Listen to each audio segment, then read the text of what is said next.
The morning had begun like any other in the quiet town of Maple Ridge. Sunlight spilling across the sidewalks, storefronts opening one by one, and the usual hum of daily life slowly awakening. But everything changed for Daniel Hayes in a single moment, one that would stay with him forever. He had just walked out of a small bookstore with a bag of used comics for his son when he noticed a young girl standing alone near the edge of the sidewalk. Her clothes were clean but worn, her shoulders curled inward as if she wished the world couldn't see her.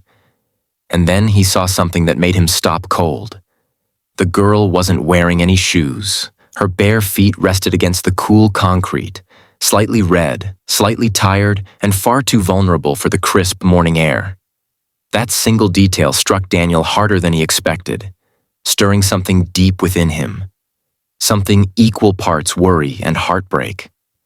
Before continuing, if you believe in kindness, second chances, and the power of understanding someone's story, please like, comment, share, and subscribe to the channel. Your support helps us bring more emotional, meaningful stories to you. Daniel found his feet moving before he even decided to approach her. There was something about her posture. Quiet, defeated, as if she were carrying a weight she shouldn't have had to bear at her age. She looked to be around 13. Her light blue dress fluttered gently with the breeze, and her gray cardigan hung loosely from her thin shoulders. Her hair, chestnut brown and straight, fell just above her shoulders. When Daniel called out gently to her, she flinched as though startled from a world of her own thoughts. He saw dried tear marks on her cheek.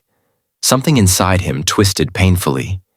He was a single father himself, raising 9-year-old Adam after losing his wife 3 years earlier in a car accident. He knew the look of a child who had learned too early how the world could hurt. It was the same look his son sometimes carried when he thought no one was watching. Daniel knelt slightly to seem less intimidating and asked her softly why she was barefoot. The girl hesitated, as if measuring whether the truth was safe with him.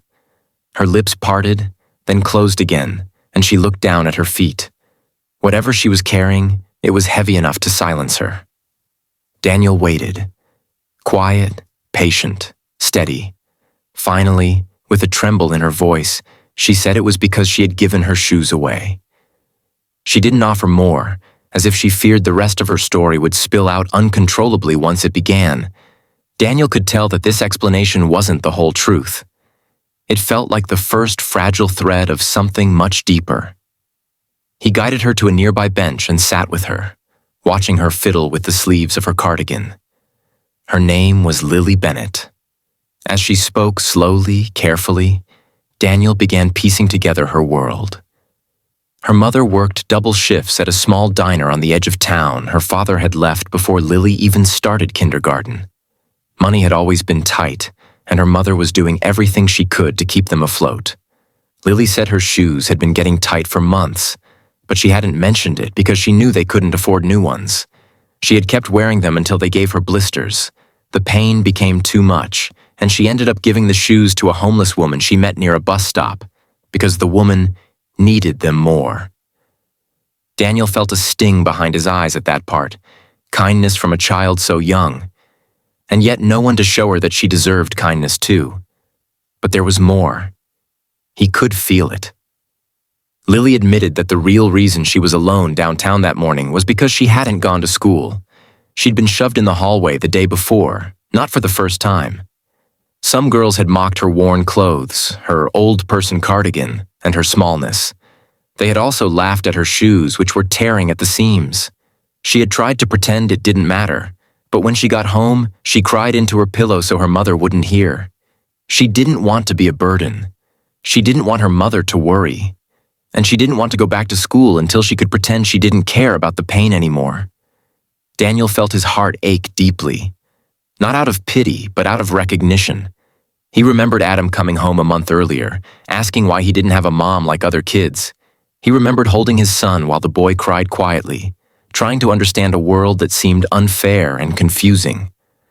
Watching Lily now, he realized she carried a similar weight, different circumstances, but the same loneliness, the same sense of trying to survive without making noise.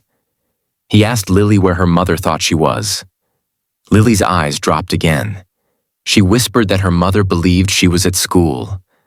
Her mother had rushed out before dawn for her shift. Lily had waited until she left, then walked the 2 miles downtown, thinking maybe she could just wander until school ended so she wouldn't get caught. The realization of how alone she had been all morning hit Daniel hard. He found himself imagining his own child in her place, barefoot, hurting, hiding pain behind quiet bravery. Something inside him broke a little. Daniel sat beside her for a long moment, trying to decide how to help without overwhelming her. Eventually, he asked if she might be willing to come with him to buy a pair of shoes. She hesitated, then nodded slightly. Together, they walked to a nearby shoe store. Daniel made sure she felt comfortable choosing what she needed. Not cheap, not just something to get by, but shoes that made her feel safe and seen. She picked soft, light gray sneakers. When she laced them up, she looked almost shy about having something new. Daniel saw the faintest hint of relief in her eyes. On the walk back toward town, he bought her a warm sandwich from a small cafe. She ate quietly, her shoulders gradually relaxing. She still wasn't smiling, but she didn't look as weighed down as earlier. At one point, she looked up at him and asked why he was helping her. Daniel felt the honesty of the question. It wasn't suspicion. It was the voice of someone who had learned not to expect kindness, because kindness often came with strings attached. He told her simply that she reminded him of someone he loved very much, his son. Not because they were the same, but because they both deserved kindness without having to earn it. Lily absorbed his words as if tasting them carefully. Moments later, she whispered something that stopped him in his tracks. She said she wished someone would look at her the way he looked at his son. As if she mattered. Daniel felt his chest tighten. Compassion flooded through him. He told her she did matter, more than she understood. He asked if she wanted him to walk her home so her mother wouldn't worry. She agreed. When they reached her small apartment building, Daniel saw a woman in a waitress uniform sitting on the steps, her head in her hands. Lily froze.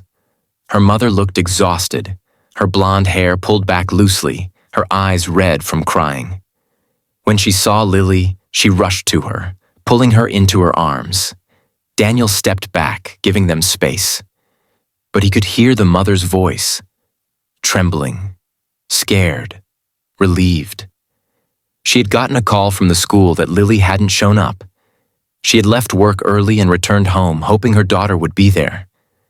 She'd been imagining the worst. Lily cried and apologized repeatedly. Her mother held her close, telling her over and over that she wasn't angry, just terrified of losing her. When the woman finally looked up at Daniel, confusion and worry knitted across her face. Lily introduced him haltingly, explaining in a small voice that she had been barefoot and Daniel had helped her. Her mother's eyes welled up. She thanked Daniel with a sincerity that carried the heaviness of someone who rarely received help but desperately needed it. Daniel explained gently what Lily had told him, about the bullying, the shoes, the pain she'd been hiding. Her mother's face crumpled. She wrapped an arm around Lily protectively, whispering promises to her. Daniel saw the depth of love in that embrace, a mother fighting a battle no one around her could see. He offered to help however he could, even if that simply meant listening. He wasn't trying to be a hero. He just couldn't walk away now that he knew their story. Lily's mother admitted she felt like she was failing. Daniel shook his head firmly and told her she was doing more than most could in her situation. She just needed support. In the days that followed, Daniel checked in occasionally, not intrusively, but thoughtfully. He invited Lily and her mother to join him and Adam at the park one weekend. Adam, shy at first, warmed up quickly to Lily. They played together while Daniel and Lily's mother talked. Her name was Rachel. She spoke of long hours, barely scraping by, and the constant fear of missing something important in Lily's life. Slowly, gently, their small group formed something resembling a blended rhythm. No one pushed for anything more. It was simply 4 people who had been hurting in their own ways, and found pieces of healing in one another's presence. Lily's confidence grew after Daniel arranged to speak with the school counselor, making sure she had support. Rachel saved a little each week. Wanting to regain her footing, Daniel never overstepped. But he remained a steady presence, a reminder that kindness could change someone's path. One evening, months later, Lily approached Daniel at the park while Adam ran ahead. She told him she'd made honor roll at school. Her voice trembled with pride. Daniel smiled widely, feeling a warmth spread through him. She said softly that she hadn't forgotten the day he found her barefoot, that it was the day she understood that not all people turn away when they see someone hurting.